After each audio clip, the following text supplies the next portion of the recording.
Next question की तरफ move करते हैं। नेक्स्ट हमारे पास क्वेश्चन नंबर 3 क्या है, sum of the digits of a 2 digit number. Okay, 2 digit number, 2 digit number क्या होता है, कुछ भी, जैसे मैं ले लूँ 26, इस तरह से 2 डिजिट के नंबर्स है जिसमें एक टेंस होगा, आपको पता ही होगा, ये टेंस एंड वंस वाला आपने करा होगा, वंस या फिर यूनिट डिजिट भी कहते हैं, जैसे हम इसमें यू भी बोल दूँ, यूनिट डिजिट, ठीक है। तो यहाँ पे क्या बोला है, sum of the digits of a 2 digit number is 9।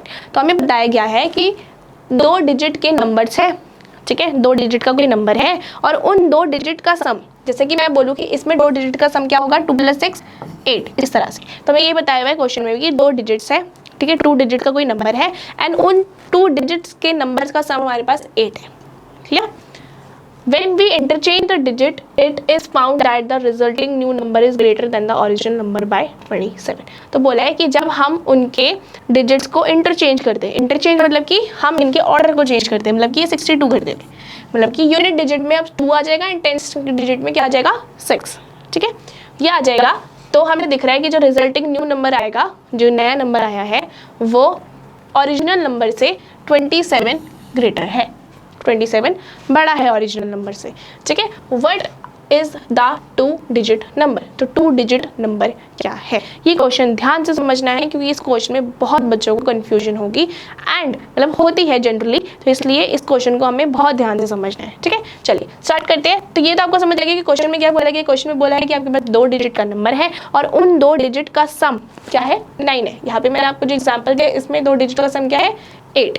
अब क्या बोला है कि जब हम इन डिजिट को इंटरचेंज करते, इस डिजिट को इंटरचेंज कर दे, मतलब कि 6 टेंस की जगह लिख दे एंड 2 यूनिट डिजिट की जगह लिख दे, ठीक है, इस तरह से इंटरचेंज कर दे, तो जो हमारे पास ये जो नया नंबर निकल कर आया है, ये जो नया नंबर निकल कर आया है वो 27 बड़ा है, 27 बड़ा है। इस तरह से हमें इक्वेशन बनानी है, चलिए इसे सॉल्व करते हैं साथ में। तो सबसे पहले तो हमें पता ही नहीं है कि टेंस डिजिट क्या है या यूनिट डिजिट क्या है, हमें तो पता ही नहीं है ना। तो हम लेट करेंगे, तो हम लेट करेंगे, let the tens digit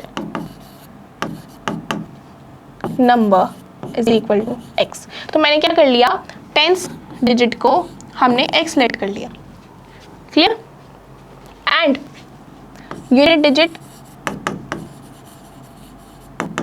number. अच्छा अब देखो, जब हमें बताया गया है कि इन दोनों नंबर्स का सम क्या है, सम 9 बताया गया है ना, मतलब कि जैसे कि मैं बोलूँ 2 + 6 8 होता है। तो अगर मेरे पास सिर्फ 2 होता, अगर मेरे पास सिर्फ 2 होता, मुझे ये निकालना होता, तो मैं क्या करूँगी, 8 - 2 तो करूँगी ना, तभी तो मेरे पास 6 की वैल्यू आएगी, 6 इस तरह से आएगा ना, तो मुझे पास 6 आ जाएगा। क्या करा मैंने, ये जो हमारे पास टोटल नंबर होगा उसमें से मैं एक नंबर को माइनस कर दूंगा, मेरे पास दूसरा नंबर तो आ ही जाएगा ना ऑटोमेटिकली, क्योंकि टोटली 8 है। तो 8 में से अगर एक 2 है तो ऑब्वियसली दूसरा क्या होगा, 6 होगा, तभी तो 6 + 2 8 बनाएगा, ठीक है ना। इसी तरह से अगर मैं कहूँ कि 9 मतलब कि 9 टोटल है, तो उसका मतलब कि उसमें से एक नंबर तो टेंस डिजिट x है, तो दूसरा क्या होगा, दूसरा होगा ना 9 - x। टोटल में से x को माइनस कर देंगे, टेंस वाले डिजिट के नंबर को माइनस कर देंगे, तो हमारे पास यूनिट डिजिट आ जाएगी। तो इस तरह से हम कह सकते हैं कि दूसरा नंबर क्या होगा हमारे पास, 9 - x। क्लियर, इतना क्लियर हो गया। चलिए आगे क्या है कि ओके, पहले तो हमें इनके उसको ठीक से लिखना है, हमें ओरिजिनल नंबर बनाना है, हमारे पास ओरिजिनल नंबर क्या आ जाएगा। अब ध्यान से देखना ये चीज़, ओरिजिनल नंबर यहाँ जब हम टेंस और यूनिट डिजिट को ओपन करके लिखते हैं, जब हम एक्सपैंड करके लिखते हैं तो कैसे लिखते हैं हम, अगर मैं कहूँ इसमें 6 यही था ना, 6 था हमारे पास, तो अगर हम इसे एक्सपैंड करके लिखना चाहें 26 को, तो क्या लिखेंगे, 2 × 10 + 6 इस तरह से लिखेंगे कि नहीं लिखेंगे। एक्सपैंड करना सिखाया गया था आपको बचपन में, बहुत बचपन से सीख रहे हो आप लोग, तो इसको एक्सपैंड करके इसी तरह से लिखोगे, तो हमें वही सेम चीज़ यहाँ पे करनी है ना। तो हम क्या करते हैं, हम इस तरह से एक्सपैंड करते थे, 10 × में 2 + 6 इस तरह से। तो इसमें भी सेम करना है, क्योंकि टेंस डिजिट है तो 10 से इंटू हो रहा है, यूनिट है तो ऑब्वियसली इसमें क्या होगा, 6 × मतलब 1 × 6 होता है इस तरह से। और हम ऐसे तो बोलेंगे ना, 10 × में 2 + 6 6 × 6 ही हो गया है ना, तो 6 1 को लिखने की जरूरत नहीं है, 6 ही लिखते हैं इस तरह से। तो यहाँ पे भी हमें सेम करना है, ओरिजिनल नंबर क्या बन जाएगा हमारे पास, 10 × में, क्योंकि टेंस का नंबर है तो 10 × में x, क्योंकि ये वाला नंबर हमने x लिया है, 10 × में 2 मतलब कि 10 × में x, ये वाला नंबर हमने x लिया है ना, x माना है ना, 10 को x माना है हमने इस तरह से। एंड हमारे पास आगे प्लस लगाएंगे एंड दूसरा क्या है हमारे पास 9 माइनस एक्स यूनिट डिजिट, तो 9 minus x as it is आ जाएगा, है ना। क्योंकि देखो यहाँ पे 6 तो 6 एज इट इज आ गया, क्योंकि मैंने आपको बताया क्योंकि 1 की तो कोई वैल्यू नहीं होती, 1 से मल्टीप्लाई करेंगे तो सेम ही नंबर आएगा। अब यहाँ पे जब मैं इसे सॉल्व करूँगी तो मेरे पास आ जाएगा 10x प्लस 9 माइनस एक्स। इसको सॉल्व करोगे देखो ये वाला नंबर और ये वाला क्या दिख रहे हैं, ये वेरिएबल वाले टर्म्स है, तो उनको सॉल्व कर लेते हैं। 10x minus x is equal to 9x plus 9। इस तरह से हमारे पास ये ओरिजिनल नंबर आ गया। क्लियर, ये हमारे पास क्या आ गया, ये ओरिजिनल नंबर आया है। अब क्या बोला है, नेक्स्ट हमें बोला है कि इसको हमने इंटरचेंज कर दिया। तो जब हम इंटरचेंज कर देंगे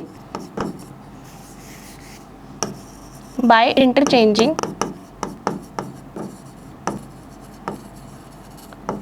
इंटरचेंज करेंगे तो क्या होगा, इसमें भी बहुत ध्यान से देखना आपको। आप इंटरचेंज कर रहे हैं तो उसका मतलब कि हमारे पास यूनिट डिजिट क्या हो जाएगी, यूनिट डिजिट क्या थी 9 माइनस एक्स, तो हमारे पास ये 10 की डिजिट बन जाएगी एंड यूनिट डिजिट क्या बन जाएगी x, इस तरह से, है ना। यही तो हुआ, इसमें भी तो यही हुआ। 6 को यहाँ पे लिख दिया हमने 10 डिजिट के नीचे और यूनिट डिजिट के नीचे क्या लिख दिया 2।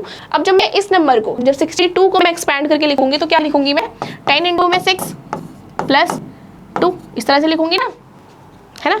इसमें भी तो मैं ऐसे लिखूंगी 10 इंटू में 9 माइनस एक्स प्लस एक्स, क्योंकि हमने अब ऑर्डर्स चेंज कर दिए, इंटरचेंज कर दिया। तो अब क्या लिखेंगे हम, 10 इंटू में 9 माइनस एक्स प्लस एक्स। इस तरह से इंटरचेंजिंग के बाद हमारे पास ये नंबर आ जाएगा। तो 10 को जब मैं 9 से इंटू करूँगी क्या करेंगे, सेम वैसा ही है ये वाला भी। इसमें आपको दिख रहा होगा कि यार ये मल्टीप्लाई होगा, तो हम जब 10 से 9 को मल्टीप्लाई करेंगे तो हमारे पास 90 आ जाएगा, और x से करेंगे तो ये आ जाएगा 10x प्लस एक्स। आगे सॉल्व करेंगे इसे तो आ जाएगा minus 10x plus x, minus plus minus 10x से x गया तो कितना बचा 9x, एंड 10 जो था वो ग्रेटर नंबर था तो उसका साइन लग गया, तो 90 माइनस 9x बच गया। तो इंटरचेंज करने के बाद ओरिजिनल नंबर तो हमारे पास ये आया, इंटरचेंज करने के बाद हमारे पास जो न्यू नंबर निकल कर आया वो किसके इक्वल आया, इसके इक्वल। क्लियर, ये आ गया हमारे पास दोनों। अब अकॉर्डिंग टू क्वेश्चन क्या बोला गया है हमें, when we interchange the digits it is found that the resulting new number जो नया नंबर है is greater than the original number by 27। तो नया नंबर जो है वो ओरिजिनल नंबर से 27 ज़्यादा है। तो इसका मतलब कि ये हमारे पास क्या है, हमारे पास ओरिजिनल नंबर है 9x प्लस 9, ठीक है, इज इक्वल टू में 90 माइनस 9x। इस तरह से ओरिजिनल नंबर क्या है हमारे पास ये, एंड न्यू नंबर क्या है हमारे पास 90 माइनस 9x। इस तरह से है। क्या बोला गया है कि जब रिजल्ट आता है तो वो इसके क्या होता है कि जो न्यू नंबर है वो ओरिजिनल नंबर से 27 ज़्यादा है। न्यू नंबर जो है वो ओरिजिनल नंबर से 27 ज़्यादा है। तो क्या ये ऑलरेडी ज़्यादा है ना, कौन ज़्यादा है, जो न्यू नंबर है वो ऑलरेडी ज़्यादा है। तो अगर हमें बैलेंस करना है तो हमें क्या करना पड़ेगा, हमें ऑब्वियसली इसको ज़्यादा बनाना पड़ेगा ना, क्योंकि ये तो ऑलरेडी ज़्यादा है। तो ऑलरेडी ज़्यादा उसमें थोड़ी हम ऐड करेंगे, हमें क्या 27 को ऐड करना है किसमें, जो न्यू नंबर, जो ओरिजिनल नंबर होगा, तभी तो बैलेंस बनेगा। इस तरह से हमने इसमें ऐड कर दिया, तो आगे सॉल्व करेंगे तो ये 9x आ जाएगा। 9 plus 27 is equal to 36 is equal to 90 minus 9x। इसको आगे सॉल्व करेंगे, तो हमारे पास दिख रहा है ये 9x है, यहाँ पे 9x है, तो हम इनको एक साथ लिख लेते हैं। 9x ये माइनस में था तो यहाँ पे आके क्या हो जाएगा, प्लस में 9x plus 9x is equal to 90, और ये 36 यहाँ पे कांस्टेंट है तो यहाँ पे जाके क्या हो जाएगा माइनस 36। क्लियर, हमने वेरिएबल्स वाले को साथ में रख लिया, कांस्टेंट्स को एक साथ रख लिया। 9x plus 9x is equal to 18x is equal to 90 minus 36, क्या आ जाएगा आपके पास 4, और आ जाएगा आपके पास 54। क्लियर, क्या आ गया 18x इज इक्वल टू 54। आगे सॉल्व करते हैं, यहीं पे सॉल्व कर देती हूँ उसे। क्या आ गया आपके पास 18x इज इक्वल टू 54। ठीक है, अब क्या होगा, ये 18 जो है वो यहाँ आके डिवाइड हो जाएगा, मल्टीप्लाई में था तो यहाँ पे आके डिवाइड हो गया, एंड 18 प्लीज़ क्या आ जाएगा 54, और x की वैल्यू क्या आ गई आपके पास 3। अभी देखो आपके पास ये वेरिएबल की वैल्यू आई है, और आपने x किसको लेट किया था, आपने x लेट किया था 10 डिजिट को। तो मतलब कि हमारे पास 10 डिजिट जो आई है, जो हमारे पास 10 डिजिट आई है वो किसकी इक्वल आ गई 3 के, है ना, हमारे पास x की वैल्यू 3 निकली, तो हमारे पास 10th डिजिट किसके इक्वल आ गई, 3 के। एंड यूनिट डिजिट तो क्या लेट किया था हमने, 9 माइनस एक्स, तो हमारे पास क्या आ जाएगा 9 माइनस 3, 6 के इक्वल। तो अब हमें क्या पूछा गया था, what is the 2 digit number, 2 digit number कौन सा था, तो ऑब्वियसली 2 डिजिट नंबर कौन सा हो जाएगा हमारे पास, 2 digit number will be equal to 36, क्योंकि 3 जो हमारे पास क्या है, 3 हमारे पास 10th डिजिट था एंड जो हमारे पास 6 था वो यूनिट डिजिट था, तो हमारे पास जो नंबर आ गया वो किसके इक्वल आ गया, 36 के इक्वल। क्लियर है, इसी के साथ हमारे ये वाला क्वेश्चन जो है कंप्लीट हो गया। आई होप कि आपको बहुत अच्छे से क्लियर हो गया होगा ये। इसको मैं थोड़ा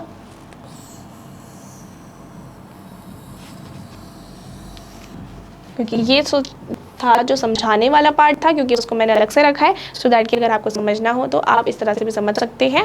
मैंने आपको बहुत सिंप्लीफाई करके समझाया है, सिंपल एग्जांपल्स लेके समझाया है, क्योंकि ये क्वेश्चन बहुत सारे बच्चों को कन्फ्यूजन में रखता है, इसलिए आपको ये समझना बहुत ज़रूरी था। ठीक है, चलिए, क्योंकि ये questions examination point of view से बहुत इंपॉर्टेंट है, एग्जाम्स में आते हैं ये क्वेश्चंस। यस